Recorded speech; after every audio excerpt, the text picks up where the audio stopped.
사랑하는 성도님들, 추수감사절 즐겁게 잘 보내셨습니까? 네. 오늘 블랙 프라이데이인데 가서 좋은 거 많이 사셨는지 모르겠습니다.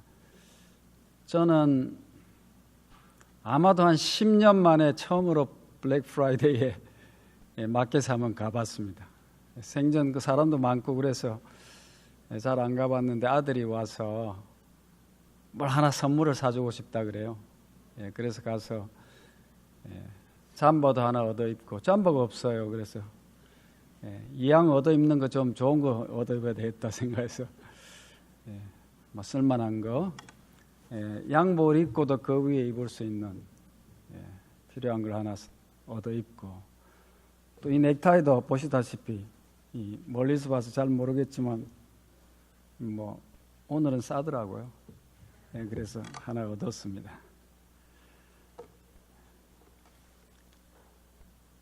맨날 이런 명절이고 맨날 이렇게 쌌으면 좋겠어요, 그죠? 요즘 가스값도 싸고 좋은데, 이 세상 너무 좋으면 사실은 그런 게 좋은 게 아니고 세상은 좀 어려워야 사실은 좋은 겁니다. 그래야 하늘을 생각하니까. 오늘도 우리가 다니엘서 연구하겠는데, 오늘 오신 성도님들 참 잘 오셨습니다. 왜냐하면 오늘은 지난주에 했던 다니엘서 9장 2300주야를 복습하려고 합니다. 여러분, 저는 다니엘서의 초점이 이 9장에 있다고 보는 사람입니다. 2300주야의 예언으로 모든 예언의 초점이 맞춰져 있습니다.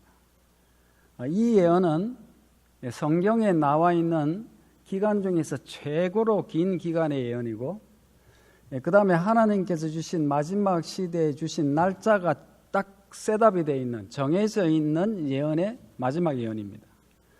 이 2300주야 예언 말고는 이날에 뭐가 있다는 것은 없습니다. 어떤 일이 일어날 것이다 하는 건 있지만 날짜가 세팅되어 있는 건 없습니다. 그래서 이 날 때문에 이 교회가 생겼죠. 그러니까 중요하겠죠. 여러분, 하나님께서 왜 개신교회들이 많은데 이 교회를 하나 더 세우셨겠어요? 목적이 있는 것입니다. 분명한 이유가 있는 것이에요. 그리고 이 2300주야의 시작은 세상의 종말의 시작을 의미하기 때문에, 그리고 그 일을 통해서 어떤 일이 되고 있는가를 알지 못하면 이 마지막 시대의 신앙을 유지하기는 매우 힘듭니다. 그래서 그냥 값싼 구원, 할렐루야 예수님 십자가에서 우리 죄를 용서하시고 돌아가셨다, 이걸로서 맨날 그냥 사람의 본래 그 하나님이 지으신 가치라 할까요?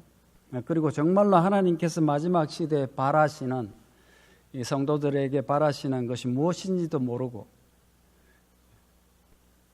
그냥 전에처럼 믿어오는 것이 참 신앙이다, 이렇게 생각하고 믿기 하십니다. 그러나 사실은 하나님은 한 분이시고 예수님도 한 분이시지만 시대마다 그 시대에 주어지는 현대 진리는 달랐습니다. 여러분 이미 많이 하셨겠지만, 왜냐하면 아담과 이브를 창조해 놓고 아담과 이브에게 주신 기준과 그 후에 세대 사람 노아 시대의 사람들에게 주신 기준과 그 후 세대, 또 이스라엘 백성들이 출애굽할 때 세대, 또 그 후에 이 세대를 흘러가면서 그 사람들에게 주는, 요구하시는 믿음의 그 기준점이 다른 것입니다. 그 대원칙은 하나님을 믿는 것이지만 예수 그리스도의 십자가의 보혈을, 그 공로에 의지해서 우리가 예수님에게서 용서를 받고 예수 그리스도의 의를 가지는 것이지만, 그러나 어떻게 함으로써 그것을 하는가는 달라지는 것입니다. 예를 들어서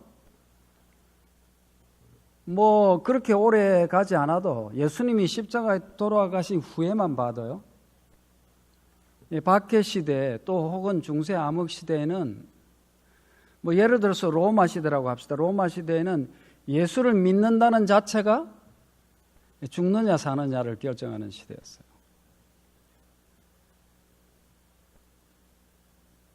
그래서 내가 예수 믿는다 하는 말은 내 목숨을 걸어놓는 그런 말이에요. 그러니까 이 사람이 나는 예수를 믿습니다 하면 이 사람은 진짜겠어요, 아니겠어요? 가짜로 믿는 사람은 그 말을 할 수가 없어요. 그러니까 그 말만 해도 이 사람은 이 사람은 예수님을 믿는 하나님의 백성이구나 알 수 있는 거예요. 그러나 오늘날은 어떻습니까? 오늘날 예수 믿습니다 하면 목숨 걸어놓습니까? 오늘은 달라요. 그 차원에. 오늘은 너도 나도 다 예수를 믿는다고 하는 시대가 되었습니다. 수많은 사람들이 욕심으로 또 구원을 받아야 되니까 예수를 믿는 시대가 되었습니다. 그래서 하나님께서는 그 시대마다 이 사람이 진짜인지 진짜로 하나님을 믿는 것인지 아니면 자기 욕심 때문에 믿는 것인지를 판별하는 기준이 있습니다. 그러니까 오늘날 우리에게 주신 그 기준은 예수를 믿는다는 고백만 갖고 되지 않아요. 그것은 하나님의 뜻대로 사는 것이고 하나님이 마지막 시대에 주신 그 기별을 받아들이고 그것을 실천하는 삶을 살아야 되는 기준이 있는 것입니다. 그래서 특별히 마지막 시대에서 진짜 하나님을 섬기는 백성은 그냥 여자라고 하지 않고 시대를 흘러오면서 하나님의 백성들을 그냥 예언상에서 여자라고 그랬잖아요. 여자면 하나님의 교회를 얘기했죠. 그러나 마지막 시대의 진짜 백성들은 그냥 여자를 안 그러고 뭐라고 불러요? 여자의 남은 자손이라 하는 것입니다. 여자라고 다 여자가 아니에요. 그러니까 교회라고 교인이라고 다 교인이 아닌 것입니다. 남은 자손이어야 되고 그 남은 자손은 어떤 사람이다 하는 것을 성경에 가르쳐 줬어요, 안 가르쳐 줬어요? 그걸 가르쳐 주신 것입니다. 그러니까 그 여자의 남은 자손이 되기 위해서는 예수를 믿는다는 사람이 바다 모래같이 많을지라도 누구만 구원을 받는다고요? 남은 자손만 구원을 받는다고 그렇게 돼 있어요. 그런데 그 남은 자손은 어떤 사람이다 하는 게 성경에 기록되어 있는 거예요. 그러니까 그걸 배워가지고 그렇지, 그걸 나는 받아들이겠다 하는 사람이 진짜 아니겠어요? 그래서 우리가 공부를 하는 것이죠.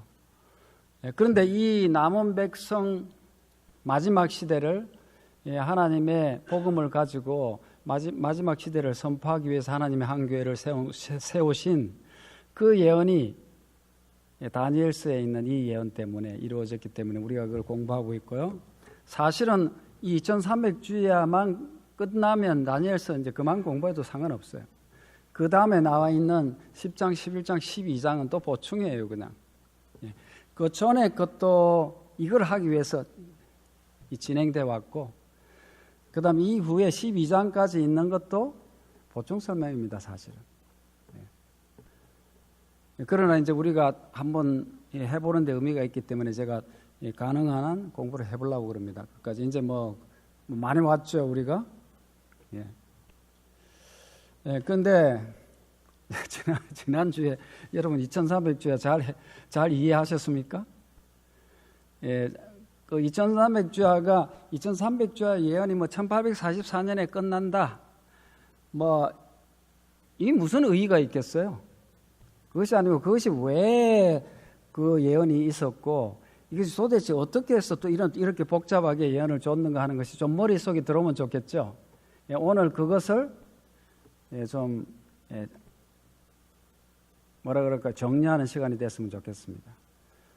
교육은 반복이라고 제가 늘 얘기하는데 아마 한 7번은 들어야 될 건데 여러분은 좀 수준이 있으니까 오늘 강의로서 아마 여러분은 이게 상당한 경지에 이르리라고 그렇게 생각합니다. 그래서 오늘 오신 분들은 지금까지 저녁에 오신 모든 이 참석할 때보다 더 지금 사실 운이 좋으신 분들입니다. 오늘 한번 복습을 하면서 보겠습니다. 자, 그래서 오늘은 2300주야 보충 강의라고 제목을 붙였는데요. 이 2300주야라고 하는 말은 사실은 다니엘서 몇 장에서 나왔습니까? 8장에서 나왔어요. 8장 13절 14절에 보면 내가 들은 적 복잡합니다. 이것도 한번 보십시오. 말이 많아요. 거룩한 자가 말하더니 다른 거룩한 자가 그 말하는 자에게 묻되 그러니까 이제 거룩한 자들이 아마 우리 그냥 사람들이 아는 것 같아요. 하늘의 존재들이 서로 얘기하는데 이상에 나타난 바 매일 드리는 제사와 망하게 하는 죄악에 대한 일과 성소와 백성이 내어준 바 되며 짓밟힐 일이 어느 때까지 이를꼬 하며 심상치 않죠, 이 말들이. 이것이 무슨 일인가 하는 것을 이 전을 통해서 다 공부를 했어요. 다니엘서 8장에도 그런 것을 공부했습니다. 사실은 이것은 사실은 지금 여기 말하는 것은 그냥 사실은 상세하게 기억을 못하더라도 이제 작은 뿔이 등장해가지고 그것이 성도들만 괴롭히는 것이 아니고 성도들을 괴롭혔지만은 사실은 어디까지 침범을 하는 거예요? 하늘에 있는 하늘 성소의 예수님의 사역까지 침범을 하는 것입니다. 왜냐하면 예수 그리스도께서 하는 사역을 무시하고 땅에서 사람이 임의로 주관해서 교회를 운영하고 종교를 그렇게 이끌어가는 것입니다. 그러니까 사실은 하늘 성소를 대적하는 이런 일들입니다. 그럼 그런 것들이 도대체 이렇게 짓밟히는 게 어느 때까지 이를꼬 하매 그가 내게 이르되 언제까지라고요? 2300일까지다. 2300 밤낮이다. 낮밤이다. 그때 성소가 정결함을 입으리라. 이 말을 준 것입니다. 그래서 이 맥락을 우리가 좀 지나간 일이지만 조금 이제 좀 보려 그러면 여기서 여러분 볼 때 우리 이거 벌써 공부했죠? 바벨론 메드페르샤 열국 있고 그 다음에 열국에서 작은 뿔이 나왔었죠. 그 다음에 이제 이 8장에서는 생략이 되고요. 그냥 바벨론은 안 나오고 수양 이 메데페르샤를 상징하고 수염소가 헬라 나와가지고 그냥 여기서부터 이 다른 짐승이 안 나오고 여기서 이 뿔이 점점 커져가지고 이 작은 뿔이 커져서 이 7장에 나와 있는 작은 뿔의 역할을 하는 것으로 그냥 이렇게 전개해 나갑니다. 아마 여러분 기억하실 거예요. 그런데 이 작은 뿔이 이제 하늘까지 높아져 가지고 이제 하는 이것을 보는 것입니다. 그러니까 다니엘은 그때 이해가 될까요, 안 될까요? 우리가 지금 이 지나가고 있고 또 지나간 일이고 또 현재 진행 중인 일도 이해가 잘 안 되는데 다니엘은 그 당시에 이걸 봤을 때 이해가 잘 안 되겠죠. 그래서 15절 바로 그 다음 절에 보면 나 다니엘이 이 이상을 보고 그 뜻을 알고자 할 때 사람 모양 같은 것이 내 앞에 섰고 그러면서 다니엘이 궁금해했습니다. 19절에 보면 가로되 진노하시는 때가 마친 후에 될 일을 내가 내게 알게 하리니 이 이상은 정한 때 언제? 끝에 관한 일이다. 이 이상 제일 끝에 관한 지금 이상이라고 이렇게 말하고 있어요. 그러면서 26절 27절에 보면 이미 말한 바 주야에 대한 이상이 확실하니 너는 그 이상을 간수하라. 이는 여러 날 후의 일이다. 지금 너가 있는 이 시대에 당장 있는 일이 아니고 아주 오랜 후의 일일 것이다. 막 이 정도 했는데 다니엘이 도저히 모르겠고 너무 지금 엄청난 일을 하기 때문에 27절에 보면 다니엘이 어떻게 했다고요? 혼절을 했다고요. 기절을 해버렸어요. 그 정도로 이게 심각하게 받아들였습니다. 그리고 수위를 앓다가 일어나서 왕의 일을 봤다고. 다니엘도 놀라고 뜻을 깨닫는 사람도 없었다고 그렇게 말하고 있습니다. 자, 근데 다니엘에게 주어진 이 8장 14절에 보면 2300 주야까지니 그때 무슨 일이 있다고요? 성소가 정결하게 된다 했죠. 이 성소 정결은 언제 하는 일이었어요? 이스라엘 백성들의 성소 정결은 대속죄일에만 성소 정결이 있었습니다. 그 대속죄일이 되면 반드시 성소를 정결하게 했습니다. 그러니까 2300 주야까지니 그때 성소가 정결하게 되리라 하는 말은 2300 주야가 되면 그때 무슨 행사가 시작된다는 말이에요? 대속죄일이 시작된다는 말입니다. 성소의 정결은 대속죄일이 있었다. 그러므로 2300 주야가 되면 성소가 정결된다는 예언의 말씀은 2300주야가 되면 대속죄일이 시작되고 정결의식을 하게 된다는 말입니다.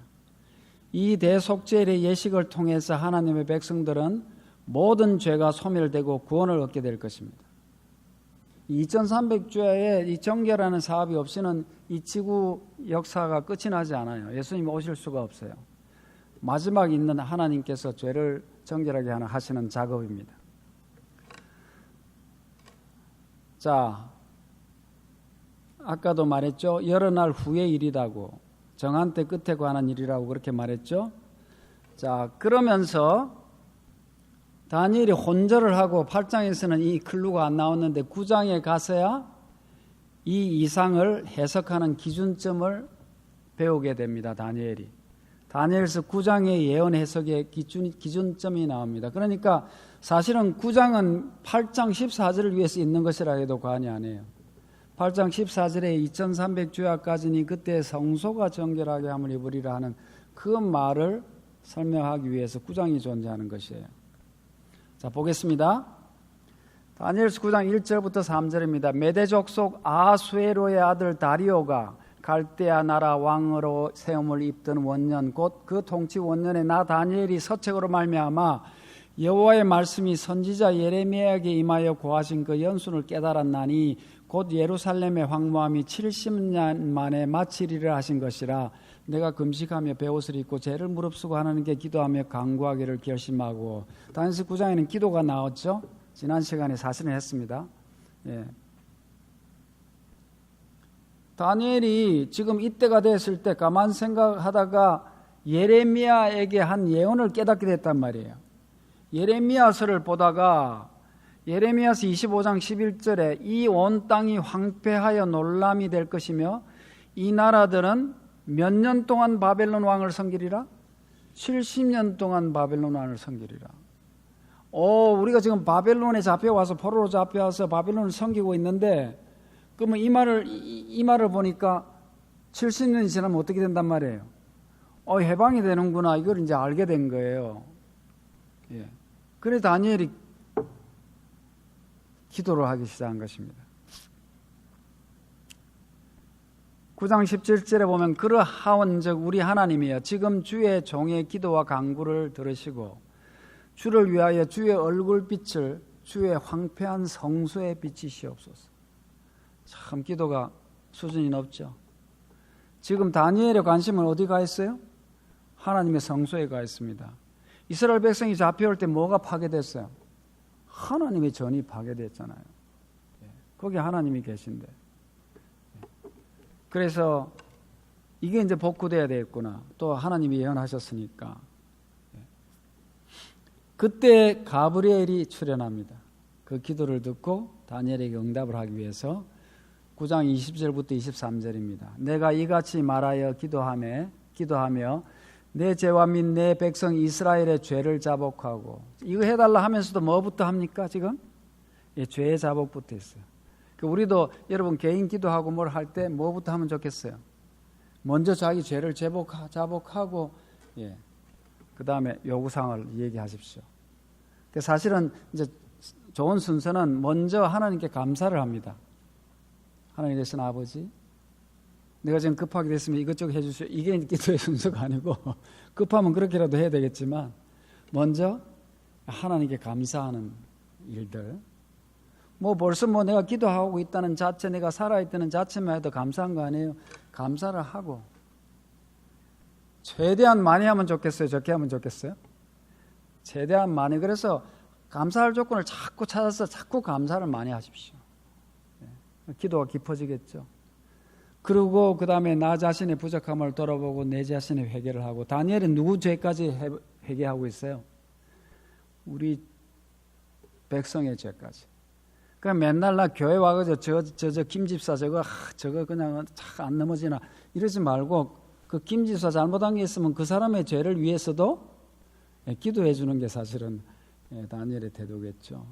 그렇게 하고 이제 자복하고 그 다음에 또 하나님의 이제 거룩한 산을 위해서 하나님 앞에 간구하는 것입니다. 요구사항을 얘기하는 것입니다.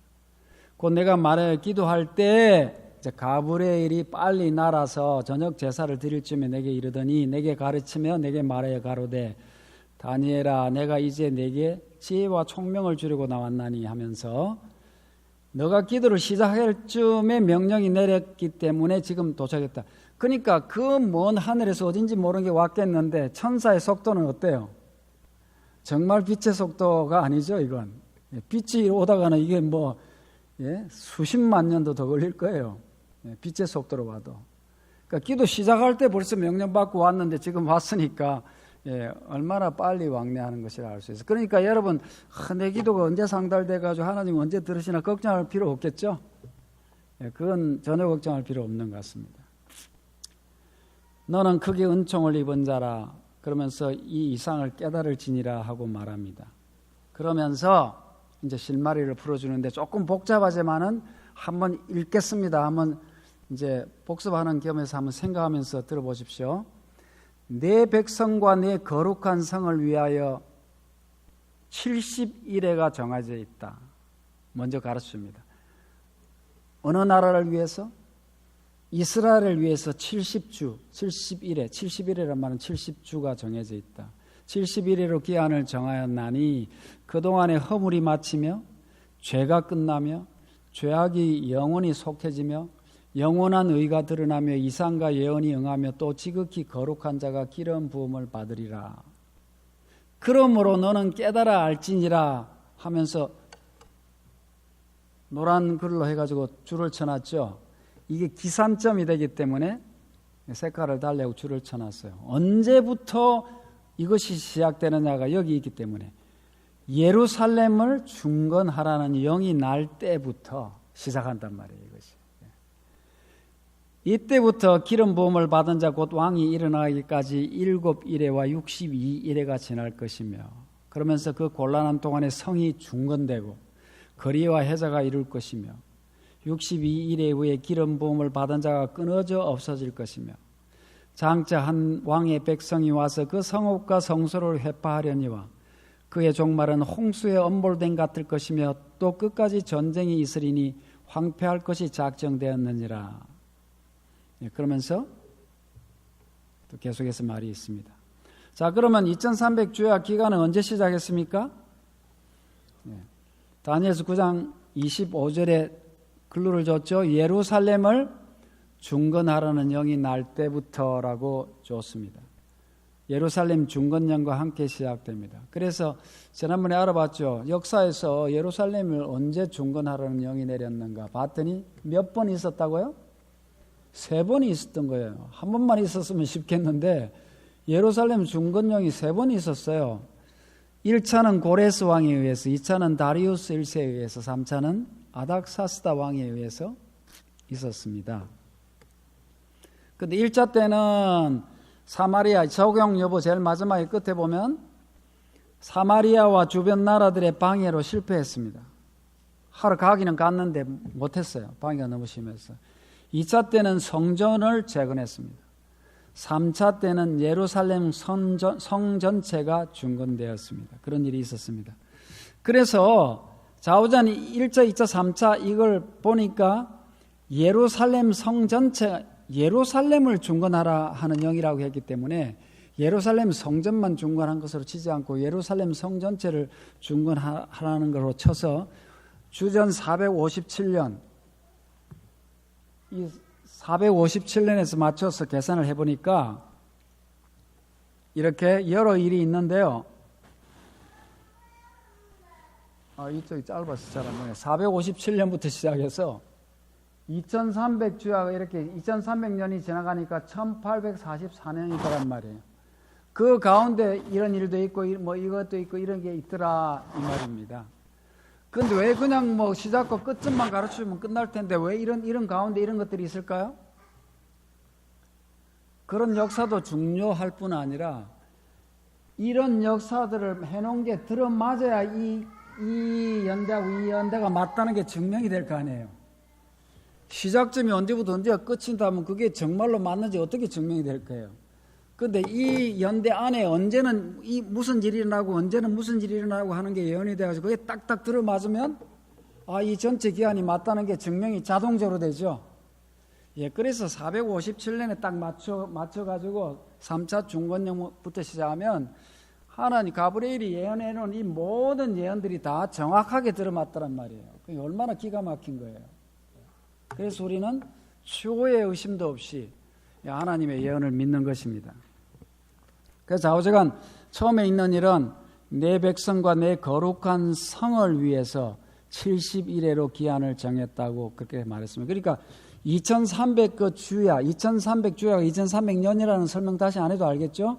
2300년입니다. 그 안에 처음에 70주일은 누구를 위한 기간이라고요?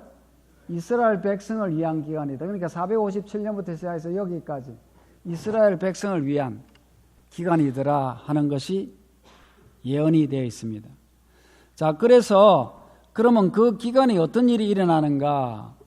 예루살렘을 중건하라는 영이 날 때부터 457년부터 기름 부은 자 곧 왕이 일어날 때까지 7일에와 62일에가 지날 것이요.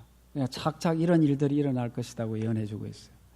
그때 곤란한 동안에 성이 중건되어 거리와 해자가 이룰 것이며 62일에가 지나면 기름 부음을 받은 자가 끊어져서 없을 것이다. 그렇게 예언되어 있어요. 거기에 대해서 좀 보겠습니다. 이렇게 보면 처음에 70주일 안에 7주일과 62주일이 지날 것이다. 세 토막으로 갈랐어요. 그런데 이 7주일 49년 77, 49, 49년 동안은 예루살렘 중건이 마치는 해입니다. 예루살렘 중건이 49년에 마쳤습니다. 이렇게 408년 BC 408년.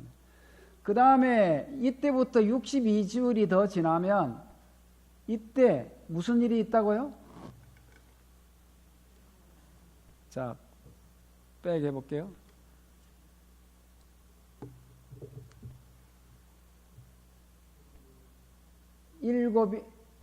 예루살렘을 중건하라는 양이 날 때부터 기름 부음을 받은 자 곧 왕이 일어날 때까지 7일에와 62일에가 지난단 말이에요. 그러니까 7주가 지나고 49년 77, 49. 그 다음에 또 몇 년 얼마 62일에가 지나면 기름 부음 받은 자가 일어날 것이다 예언한 거예요. 그러면 여기에 1주 지나고 예루살렘 성 재건됐죠. 그 다음에 62주일이 지나면 AD 27년이 되는데 이 27년에는 무슨 일이 일어난다는 말이에요? 메시아가 일어난다는 말입니다. 자, 조금 더 보고 하겠습니다. 아마 뒤에 나올 것이. 제가 오늘 이걸 복습하려고 좀 정리를 하면서 저도 지금 이를 얼마나 잘 정리한지는 모르겠는데 아마 잘 나올 겁니다. 자, 다니엘서 9장 24절 내 백성과 내 거룩한 성을 위해서 70일에로 기한을 정했다 그랬죠. 그래서 이걸 보면 2300년 여기서부터 여기까지 2300년 중에서 이스라엘을 위한 기간이 70일이다. 490년이다. 그 나머지 1810년은 이제 나머지 기간이다. 이렇게 이제 설명이 되어 있죠. 예, 이 70일의 동안에 허물이 마치며 죄가 끝나며 죄악이 영원히 영속되며 영원한 의가 드러나며 이상과 예언이 응하며 또 지극히 거룩한 자가 기름 부음을 받는다. 이 말은 이 70일의 안에 예수 그리스도의 구속 사업이 일어난다는 말입니다. 자, 그래서 70일이가 세 부분으로 나눠져 있습니다. 7일에, 62일에, 마지막 한 일에 이렇게 나눠져 있어요. 자, 그래서 도표를 보면요. 2300년 중에서 나머지 1810년은 빼놓고 이 71회 동안에 세 부분으로 나눠줘 가지고 주전 457년부터 408년까지 한 일에, 그 다음에 여기부터 27년까지 한 일에, 나머지 한 일회가 있다. 그렇게 했습니다. 그런데 이 처음에 7일회 동안은 뭘 한다고요? 복습합니다. 뭘 한다고요? 이때는 예루살렘 성이 중건된단 말이야. 저들에는. 그러니까 예언이 이렇게 말해놨는데 408년에 예루살렘 성이 중건이 완공이 안 됐으면 이 예언이 틀린 거죠. 여기 예루살렘 성이 중건됐습니다. 그래서 그 다음에 62일에가 그 다음에 계속되는 한일회와 62일에가 7일회와 62일회가 되잖아요. 62일의 의미는 7주일이 지나고 다시 62주일 후에는 기름 부은 자 곧 왕이 일어난다고 했습니다. 기름 부음을 받은 자는 히브리어로 메시아이며 헬라어로는 그리스도입니다. 메시아라는 말과 그리스도라는 말은 같은 말입니다. 다 예수님을 상징하죠. 기름 부음을 받은 자란 말이에요. 그래서 이 62일회가 끝나는 주 27년에 누가 일어난단 말이죠? 메시아가 일어난다는 말입니다. 예루살렘을 중건하고 그 다음에 62일회가 지나면 메시아가 예수님이 기름 부음을 받았습니다. 주 27년에 무슨 일이 일어났죠? 예수님이 공생에 나오셔서 침례를 받으셨습니다. 침례를 받은 해가 주 27년입니다. 침례를 받으시니까 하나님께서 인정을 하십니다. 예수님이 침례 받으실 때 삼위 하나님이 같이 모였습니다. 예수님은 침례를 받으시고 하나님은 어떻게 임하셨죠? 이는 내 사랑하는 아들이요 내 기뻐하는 자라. 하늘의 음성이 들리면서 누가 강림했어요? 성령이 기름 부음을 성령의 기름 부음을 받았잖아요. 그래서 메시아가 탄생한 것입니다. 예수님 만일 기름 부음을 받지 못했다면 메시아인지 아닌지 어떻게 알아요? 반드시 메시아는 기름 부음을 받아야 되는데, 그래서 메시아라, 그래서 그리스도라고 하는데, 그래서 그때 하늘의 기름 부음을 받으시고 삼위의 연합이 있었습니다. 자, 그래서 62일회가 이렇게 잘라져 있습니다. 7일에 있고 62일에 있고. 그 다음에 이 7일회와 62일회 후에 있을 한 주가 남아 있는데, 이스라엘 백성을 위한 70 중에서 한 주가 남아 있는데, 이 한 주 동안에 두 가지 일이 있다고 예언이 되어 있습니다. 62일회 후에 기름 부음 받은 자가 AD 27년이면 기름 부음을 받는다 그랬는데 62일회 후가 되면 기름 부은 자가 어떻게 한다고요? 끊어져 없어질 것이라고 예언이 됐어요. 기름 붓고 그냥 계속되는 게 아니고 끊어져 없어질 것이며, 장차 한 왕의 백성이 와서 그 성읍과 성소를 부셔버려요. 기껏해서 지어놨는데 성소를 다시 어떻게 한다고요? 부시겠다고 그렇게 하는 것이에요. 예언대로 서기 31년에 예수님이 십자가에 달려 돌아가셨습니다. 그래서 기름 부은 자가 어떻게 된 게 이루어졌습니까? 끊쳐져 없을 것이라는 것이 이루어졌습니다. 그 다음에 서기 70년에는 로마의 타이터스 장군에 의해서 예루살렘 성전이 완전히 파괴돼서 성읍과 성소를 회파한다는 예언이 응했습니다. 예수님은 그 성전이 어느 정도로 파괴된다고 예언하셨죠? 돌 하나도 돌 위에 점 놓이지 않고 다 부서진다고, 몽절이 부서진다고 한 예언이 성취됐습니다. 자, 그래서 마지막 한 일회 동안 일어날 일을 좀 자세히 봅시다. 자, 그가 장차 많은 사람으로 더불어 한 일회 동안의 언약을 굳게 정하겠고, 그 한 주 안에 예수님이 돌아가시고 성전도 부서지고 하죠. 근데 한 일회 동안의 언약을 굳게 정하겠고, 그가 그 일의 절반에 제사와 예물을 금지할 것이며, 여기서 말하는 그는 앞절에 말한 메시아, 기름 부음을 받은 자를 말합니다. 그래서 그가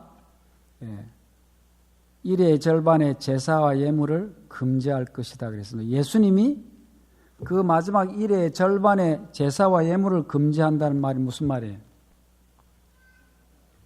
마지막 한 일회가 있는데 이 일회 중간에 제사와 예물을 이제는 더 이상 안 드려도 된다. 그게 무슨 사건이에요? 십자가 사건입니다. 예수님의 십자가 있기 전까지는 제사와 예물을 드렸어야 됐어요? 안 드렸어야 됐어요? 늘 사람들이 죄를 용서받기 위해서는 양을 잡아가서 제사를 드렸어야 됐어요. 그런데 이 마지막 일의 절반에 예수님이 끊쳐져 없음으로 인해서, 십자가에 돌아가심으로 인해서 이제부터는 더 이상 예물은 필요 없다. 제사 제도는 폐지됐습니다. 왜냐하면 지금까지 제사를 드렸던 양을 잡아서 제사 드렸던 것은 뭘 상징하는 것이었어요? 예수님의 십자가를 상징하는 것이었어요. 장차 예수님이 오셔가지고 우리의 죄를 지시고 십자가를 지시고 돌아갈 것이다. 그래서 우리 죄를 용서해 줄 것이라는 것을 가르쳐 주기 위해서 있었는데, 이제 예수님이 실제로 오셔가지고 십자가를 지셔서 돌아가셨기 때문에 이제는 더 이상 제사와 예물은 필요 없는 것입니다. 예수님에 의해서 이제 되는 것입니다. 자, 그래서 일의 절반에 제사와 예물을 금지할 것이며 그랬습니다. 그래서 이 예수께서 십례를 받으신 때가 서기 27년 가을이었으므로 여기부터 여기에서 34년까지 1회 동안의 절반은 31년이죠. 서기 31년 봄에 6월절에 예수님이 정확하게 여기서 예언한 대로 돌아가셨습니다. 십자가에. 자, 그리고 2300주야의 예언은 1844년에 종결이 됩니다. 전체 기간이 2300년이고 그 기산점은 주전 457년이었죠. 예루살렘을 중건하라는 아닥사스다의 명령 457년이기 때문에, 그러면 이제 중간에 뭐가 일어난다는 건 정확하게 맞췄죠. 정확하게 지금 역사로 알게 됐죠. 그러면 끝나는 데가 2300주야가 과연 2300년이 언제 끝나는 걸 계산하려면 2300년에서 457년을 제하고 주전에서 주후로 넘어갈 때 중복되는 1년을 더해주면 됩니다.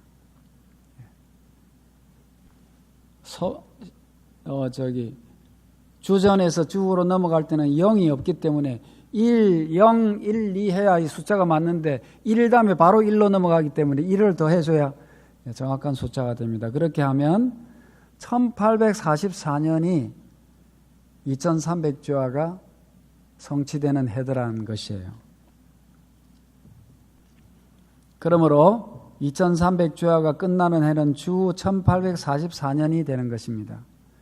유대력의 대속죄일의 일자를 따라서 그러면 1844년에 몇 월 며칠이냐 계산해 보니까 1844년 10월 22일에 2300주야가 마치는 날, 성소가 정결하는 때가 대속죄일이니까 그때 유대력으로 따져서 오늘날의 달력으로 해보니까 10월 22일이라는 말이에요. 실제로 유대력으로 하면 대속죄일이 몇 월 며칠이에요? 7월 10일입니다. 유대력으로는. 유대력하고 지금 우리가 쓰는 달력하고는 다르거든요. 그래서 한 3개월의 차이가 있어요. 그래서 오늘날 우리의 달력으로 날짜로 하면 10월 22일이었습니다. 자, 그래서 이제 이 표가 이제 완성이 이렇게 되는 것입니다. 이제는 이 표가 딱 하면 무슨 말인지 이해가 되겠어요? 안 되겠어요? 좀 되겠죠? 예, 이제 오늘 이 복습을 통해서 아마 여러분들은 이 표만 딱 있으면 아, 이게 무슨 일이 있었다. 아, 2300주야 이거지. 그래서 전에는 2300주야가 뭐 하려고 하는 건가 잘 알았어요? 몰랐어요? 뭐가 있고 뭐 한 주가 어떻고 실주가 어떻고 했는데 아마 많이는 들어도 긴가민가 했을 거예요. 오늘 확실히 정리합니다. 자, 복습하겠습니다. 여기 7자만 보이는데 이게 사실은 무슨 7년이에요?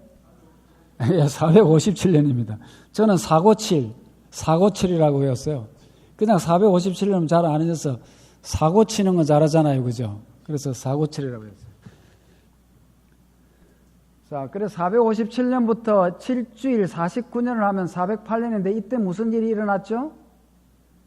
예루살렘 성이 중건 완공됐습니다. 그래서 거리와 해자가 이룬다. 예, 거리도 있고 방어벽도 있고 이런 것들이 다 섰다 이 말입니다. 그 다음에 62주일이 지나면 누가 등장한다고요? 메시아가 등장한다. 왕이 기름 부음을 받는, 예수님의 기름 부음 받는 일이 있습니다. 그래서 이 27년에는 예수님이 침례받은 해입니다. 그 해가. 그 다음에 나머지 이제 이스라엘 백성을 위한 이 70주일 490년에서 이 지금 7주일과 62주일이 지나고 한 주일만 남았잖아요. 이 한 주일에도 두 가지 일이 있다 그랬죠. 일의 절반에 뭘 한다고요? 기름 부은 왕이 끊쳐지 없어지고 뭘 금지한다고요? 제사와 예물을 금지한다 그랬어요. 네. 그 다음에 이제 이 일이 있고 34년이 지나가면 이건 이제 조금 더 남았어요. 조금 더 할 것인데 일단 조금 이따 하기로 하고 34년 후에 이제 이 세월이 이만큼 흐르면 1810년이 더 지나면 1844년에 2300주야가 끝납니다. 예, 이제 그것까지는 확실하죠? 예.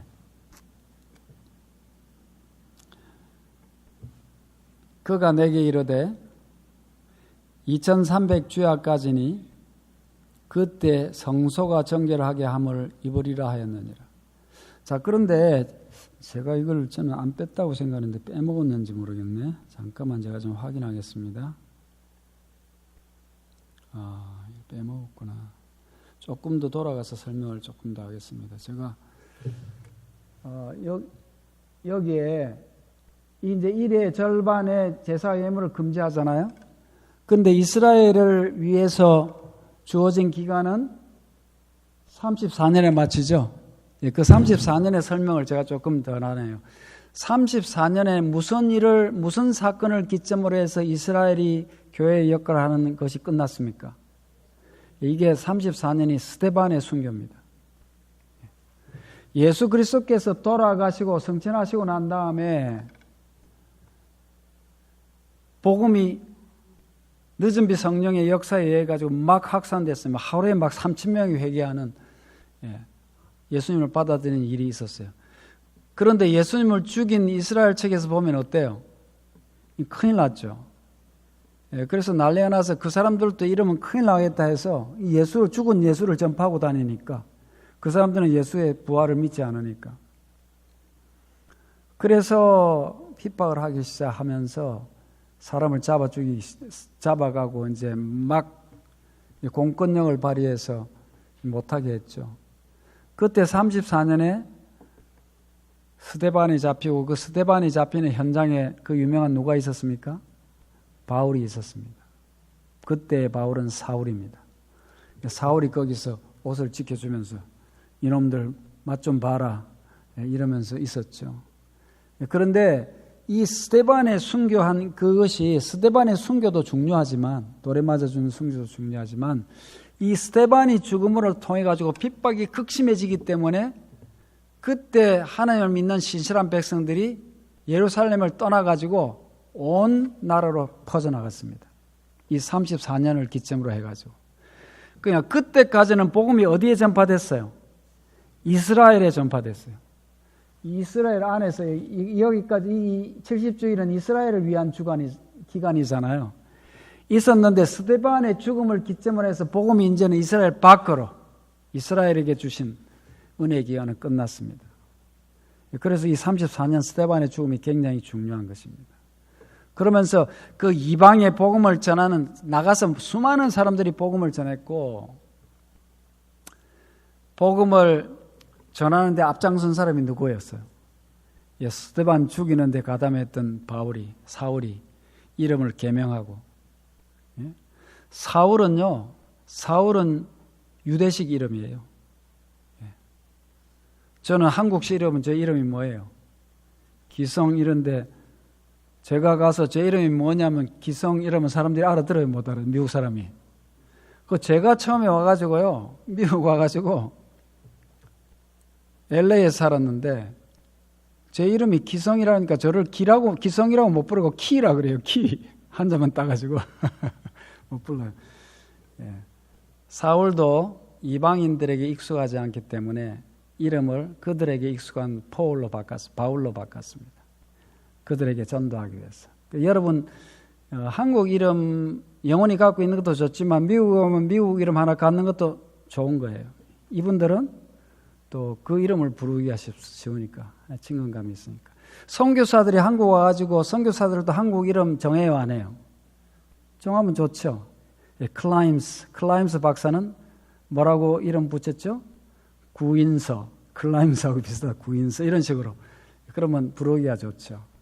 그렇습니다. 그래서 사울도 이름을 바꾸고 이방의 복음을 전하는 사도가 돼서 순교했죠. 이 일어났습니다.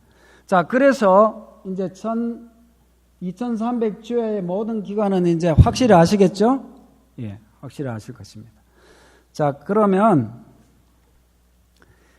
이 2300주야까지는 그때 성소가 정결하게 함을 입으리라고 했단 말이에요. 이 성소가 정결한 일이 있기 때문에 2300주야를 거론한 것이지, 성소 정결이 없으면 이 날짜 무슨 필요가 있겠어요?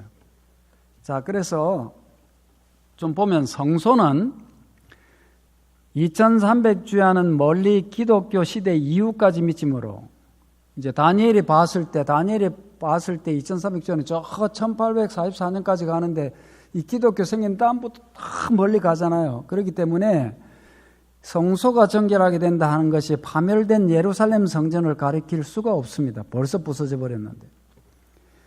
새 언약의 성소는 분명히 주께서 베푸신 것이요 사람이 한 것이 아닌 하늘 성소입니다. 이 성소에서는 그리스도가 대제사장으로 일하고 계십니다. 지금 하늘에 예수님이 승천하신 다음에 하늘 성소에서 봉사를 하기 때문에 이 예언은 하늘에 가서 이루시는 예수님의 사역을 증명하고 있다는 것이에요. 왜냐하면 이 땅에는 그런 성소가 이제 없어요. 그런 것들이. 그런데 이 성소가 정결하게 함을 입으리라고 말했습니다. 이 정결하게 함을 입으리라는 말은 차다크라는 단어를 썼습니다. 히브리어로.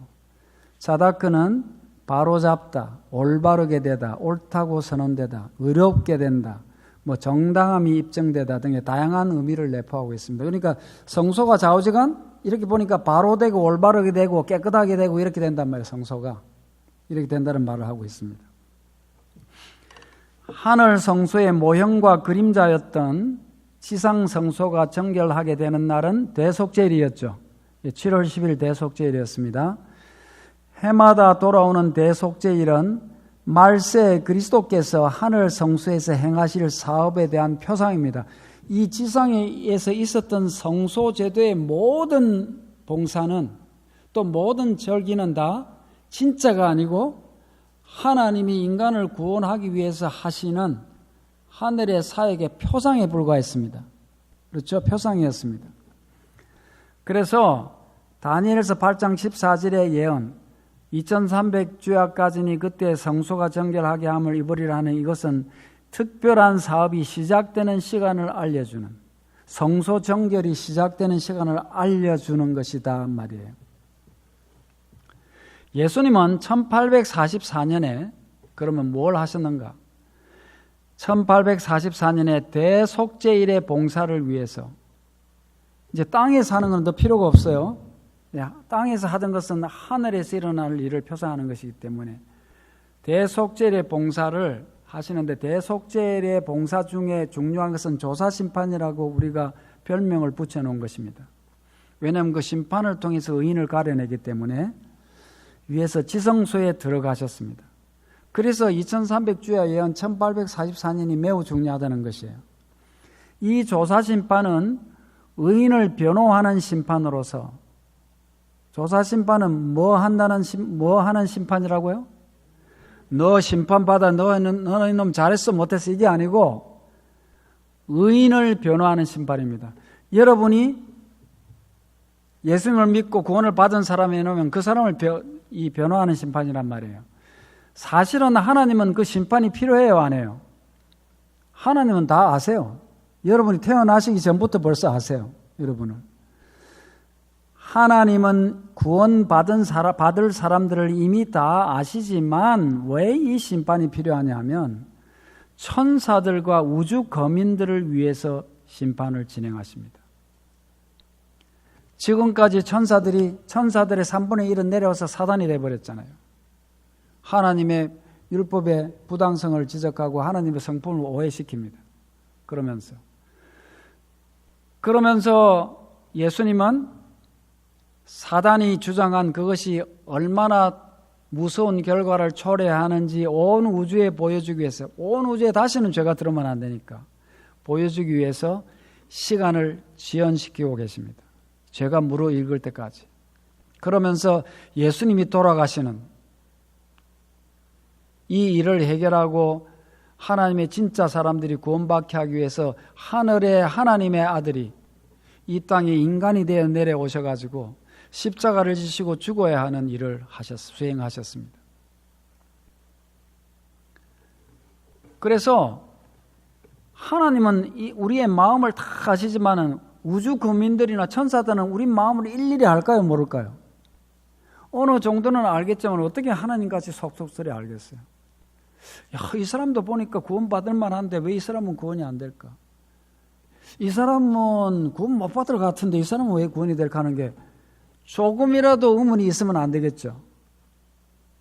그래서 온 우주 앞에서, 천사들 앞에서 구원받을 사람들의 정당성을 입증하는 심판을 하십니다. 이 사람은 구원받을 자격이 있다는 것을. 제가 볼 때 이 우주의 사람들은 이 사람은 영 구원 못 받을 사람인데 이러면 저는 큰일 나잖아요. 그걸 하나님이 심판을 통해서, 정확한 걸 통해서 이 사람은 예수 그리스도의 십자가의 보혈로 믿고 하나님을 믿은 사람이라는 것을 증명하는 것입니다. 조사 심판을 통해서 이 우주에 하나님의 사랑과 공의가 완전히 증명될 것입니다. 이제는 이 조사 심판이 끝나고 구원 행사가 끝나면요, 하나님의 사랑과 공의를 의심할 일은 이 세상, 이 우주에 없을 것입니다. 그 누구도 자신의 의로 구원받을 수 없습니다. 여러분 중에서 혹시 나는 의롭게 살고 열심히 했기 때문에 이 정도로 구원받을 수 있다고 생각하는 사람 있으세요? 손 들 사람 없죠? 아무도 없습니다. 그 어느 누구도 자신의 의로는 구원을 받을 사람이 없습니다. 복음을 믿고 회개해서 예수님께 자신의 죄를 전가한 사람들은 누구의 의로서 구원을 받습니까? 예수님의 의로 구원을 받습니다. 그래서 이것을 예복을 입는 것으로 예수님이 비유를 들었습니다. 자기가 아무리 멋진 옷을 해입고 와도 아무 소용이 없어요. 아무리 실크로 막 금으로 장식하고 해도 아무 소용 없어요. 예수님이 주신 예복을 입어야 합니다. 예수님의 의로서 구원을 받기 때문에. 그래서 여러분이 받을 수 있다 없다의 판가름은 어디에 달려 있는 거예요? 예수님의 의를 의지했는가, 자신의 의를 의지했는가에 달려 있습니다. 지금 어떤 사람들은 이 교회는 행위로 구원을 받는다고 율법을 지켜 구원받는다고 하는데요. 그거는 몰라도 너무나 모르는 말입니다. 결코 그렇게 해서는 구원을 받을 수가 없습니다. 완전히 예수님께 의지해야 됩니다. 그럼 예수님께 단연 의지해버리고 나는 막 살지 그런 일이 있을 수 있어요? 그건 예수님께 자신을 전적으로 맡기지 않았기 때문에 그런 헛소리를 하는 거예요. 진짜로 예수님의 구원을 받아들이고 그 예수님의 보혈을 받아들인 사람이라는 감히 어디서 그런 말을 할 수 있겠어요? 하나님 앞에 그냥 무릎을 꿇는 것이지 굴복하는 사람이 되는 것이에요. 그래서 예수 그리스도의 의에 의해서 무릎을 꿇고 굴복된 사람, 이 사람은 비록 연약하고 실수하는 죄인이지만은 그는 심중에 전적으로 나를 의지한 사람이라는 것을 하나님이 증명해 주시는 게 조사심판이에요. 그래서 다른 사람들이 토를 못 달아요. 왜냐하면 사람들이 다 죄를 짓잖아요. 그러므로 조사심판에서는 회개한 죄인들을 우주 앞에 공개하고 그들이 예수님의 피로 구원을 얻었음을 증명할 것입니다. 그러니까 여러분 엄숙한 시간이에요, 아니에요? 우리가 만약 지금 이 시간에도 내가 잘났다 하면 네가 잘났다 하고 있으면 이게 여기 되겠어요, 안 되겠어요? 이 자기 의를 내세우는 사람은 안 된다니까. 그런 이 진짜로 구원 얻은 사람은요, 다른 사람의 죄를 이렇게 포인트하는 사람이 아니에요. 왜냐하면 나부터가 지금 뭘로 구원을 받았어요? 예수님의 은혜에 의해서 예수님의 보혈로 구원받은 사람이기 때문에 그렇게 하지를 않습니다. 자, 그래서 이 구원받은 사람들의 하나님의 공의가 증명되면서 마지막 무슨 작업을 하시냐 하면요, 2마리 염소를 잡습니다. 대속죄일에는 이제 마지막 대속죄일 행사를 끝내는 것입니다. 한 마리는 여호와를 위한 염소로서 인간의 죄로 더러워진 하늘 성소를 정결하는 데 사용합니다. 이미 배운 거죠? 그렇지만 복습합니다. 지금 이 뒤에 성소에 대한 문제는요, 어제 누가 저한테 카톡을 보냈어요. 이 가정공부에 이 대속죄에 대해서 있는데 이 좀 설명해 달라 해서 제가 이 아침에 써가지고 보낸 건데 오늘 마침 이 강의하는데 좋을 것 같아서 제가 다시 뺏겨서 왔어요. 한 마리는 여호와를 위한 염소로서 인간의 죄로 더러워진 하늘 성소를 정결하는 데 사용합니다. 예수님은 두 번 돌아가실 필요가 없기 때문에 이미 십자가에서 흘리신 보혈의 피로서 그 성소 정결 사업을 하십니다. 예수님은 자꾸 떠주시고 할 필요가 없다고 히브리서에 그렇게 되어 있죠. 한 번 십자가의 피로서 모든 것을 다 이루셨기 때문에. 예수님의 피는 두 가지 일을 합니다. 하나는 죄인이 회개하고 죄를 고백했을 때 예수님의 피로서 그 죄를 성소로 옮김으로써 죄인이 용서를 받는 것입니다. 다시 말해서 죄인이 죽어야 하지만은 예수님이 대신 죄를 지시고 죽으시고 그 죄의 피를 성소로 옮기는 것입니다. 그랬죠? 그래서 그걸 표상으로서 내가 죄를 지으면 내가 죽는 게 아니고 양을 데리고 와서 양한테 고백하면 양이 죄인이 돼가지고 양이 죽고 그 피가 어디로 갔어요? 성소로 갔잖아요. 내 죄가 성소로 가 있잖아요. 그러니까 나 때문에 어디가 더러워져 있어요? 성소가 더러워져 있어요. 성소가. 그러니까 모든 사람이 죄가 다 고백한 죄가 다 성소에 가 있으니까 성소가 얼마나 더럽겠어요. 그것을 정결하는 것이 조사심판하고 대속죄일의 행사에 사는 것입니다.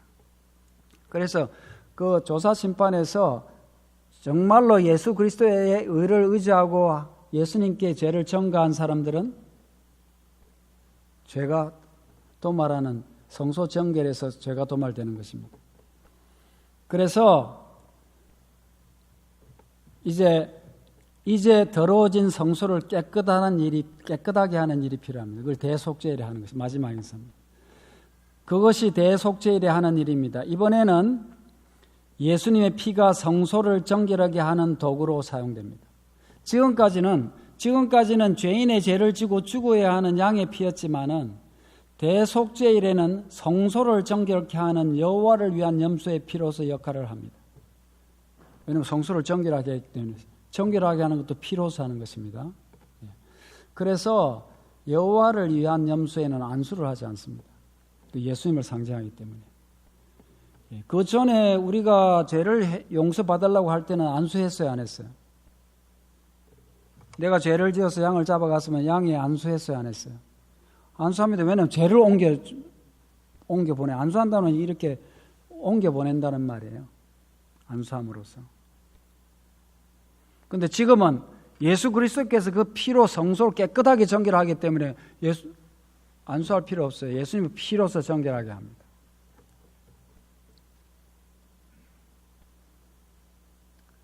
자, 그 다음에 이렇게 성소 정결이 끝나면 모든 죄의 정결이 끝납니다.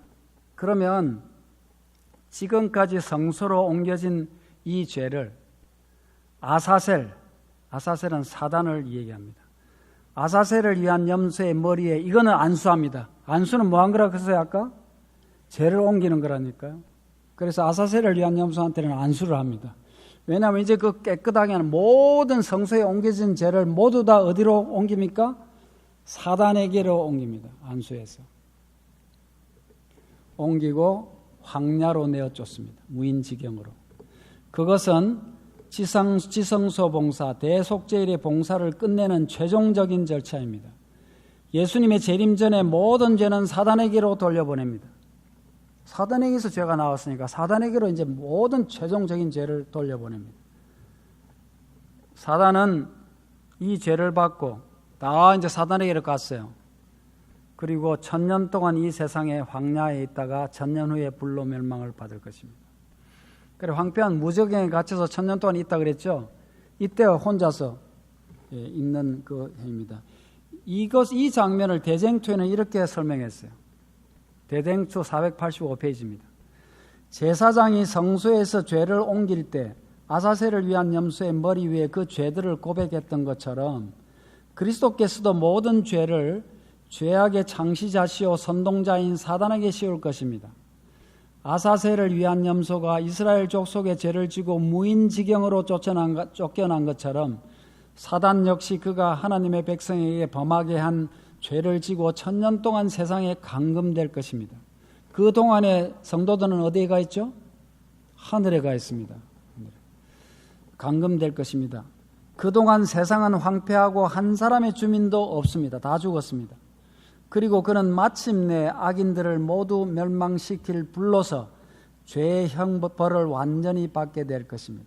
이제 천년이 지나면 내려오면서 마지막 죄인들의 심판을 하고 불로서 없애기 때문에, 그리하여 죄가 최종적으로 건절되고 진심으로 악을 버린 모든 사람들이 구원을 받음으로써 위대한 구속의 계획이 성취될 것입니다. 이렇게 죄의 역사가 끝나는 것입니다.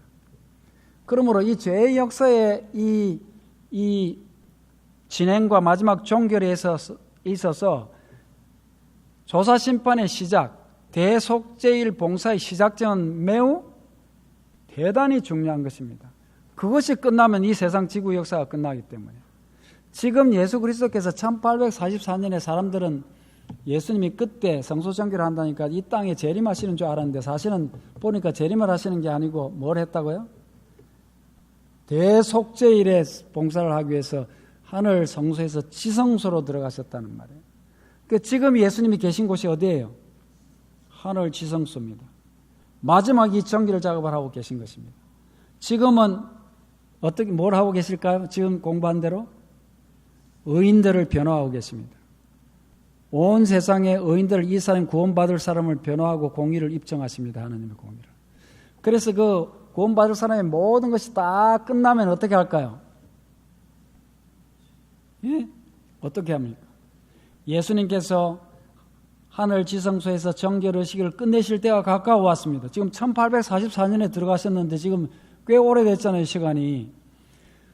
그렇게 해서 다 끝나면 계시록 22장 11절에 선고를 하십니다. 불의를 하는 자는 그대로 불의를 하고, 이제 더 이상 이제 중보가 없습니다. 더러운 자는 그대로 더럽고 의로운 자는 그대로 의를 행하고 거룩한 자는 그대로 거룩되게 하라는 선언을 하시고 그 백성들을 데리러 오실 것입니다. 예. 자, 이렇게 우리 2300주야와 마지막, 우리 지구 인류 역사의 마지막에 대해서 복습을 간략하게 했습니다. 복습도 시간이 많이 걸리네요. 예. 좀 이해가 되시죠? 여러분 아마도 지난번에 오시고 이번에 들으신 분들은 거의 확실한 개념을 잡으셨을 것입니다. 우리는 마지막 시대, 마지막 은혜의 시기에 살고 있습니다. 지금은 우리가 우리의 힘으로, 우리의 노력으로 예수를 믿는 시대가 아니고 전적으로 예수 그리스도의 의를 의지하고 우리의 인생을 예수 그리스도께 완전히 흩어가는 삶을 살아야 될 시대입니다. 아는 사람이면 내가 이것도 이런 일도 하고 저런 일도 하고 헌금도 내고 했기 때문에 나는 대단한 것 같지만 그건 아무 소용이 없습니다. 아무 소용이 없다는 말이 듣는 데 따라 다를 수 있지만 그것과 구원과는 관계가 없습니다. 전적으로 예수 그리스도께 내 삶을 의지했는가 하지 않았느냐가 중요합니다. 그러므로 그 위해서 기도해야 되고 그것이 우리 생애에서 그 일이 일어날 때 드러날 것입니다. 우리 성도들께서 우리는 이런 귀중한 기별을 들었기 때문에 정말로 귀하게 여기고, 이것을 나도 이제 이해가 했기 때문에 이걸 알고 조금 이 도표를 가지고 좀 다른 사람에게도 전할 수 있겠어요? 아마 설명할 수 있을 것 같아요. 제 생각에 이렇게 보니까. 그렇게 해서 더 많은 사람들이 하나님의 남은 무리에 들어올 수 있도록 노력하는 우리가 되기를 바라면서 말씀을 마치겠습니다.